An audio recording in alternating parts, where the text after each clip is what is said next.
দাদা তোমার এখানে তো কাজু দেখালে সল্টেড না, সল্টেড কাজু কিছু আছে? এই যে সল্টেড কাজু আছে, বর্তমানে এখন এটা 50 গ্রাম আছে 60 টাকা দাম। 60 টাকা। এছাড়া আরেকটা দেখি বড় আছে, কোয়ালিটিটা দেখো, একদম কিন্তু গোটা গোটা। দেখুন এছাড়া আরেকটা আছে এই যে ডেলিশাসের মাল না? এই একটা আছে, এটাও ডেলিশাসের মাল। দেখুন কোয়ালিটিটা দেখুন। এটা কত গো? এটা 250 গ্রাম আছে, এটা 300 টাকা দাম। ওটা 300 টাকা দাম। সল্টেড একটা বড় 100 গ্রাম 50 গ্রাম হবে। কোয়ালিটি কি একই? কোয়ালিটি আছে, কোয়ালিটি কোনোই হবে না। দেখুন কোয়ালিটি নিয়ে কিন্তু কোনো কম্প্রোমাইজ নেই।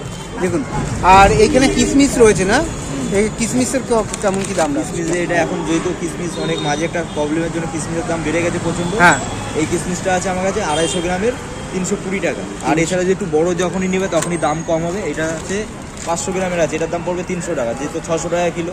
হ্যাঁ আর এছাড়া 100 গ্রামের আছে, দেখুন 100 গ্রামেরটা দেখাচ্ছে দাদা। দেখুন 100 গ্রামের আছে এই যে কত জিনিসটা দেখুন কত সুন্দর কোয়ালিটি, কোয়ালিটি ভালো, লম্বা দানার কিছু। দানা আছে।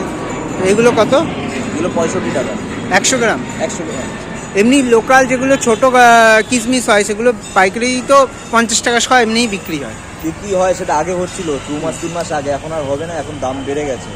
ড্রাই ফ্রুটের দাম বেড়েছে তাই তো? বলে দিই যে 10 দিন আগে যে আপডেট, যেরকম এই খেজুরটা দেখুন, এই খেজুরটা আমি বেচতাম 65 টাকা 60 টাকা বেচতাম, আর এখন সেটা আমার কেনা পড়ছে 80 টাকা।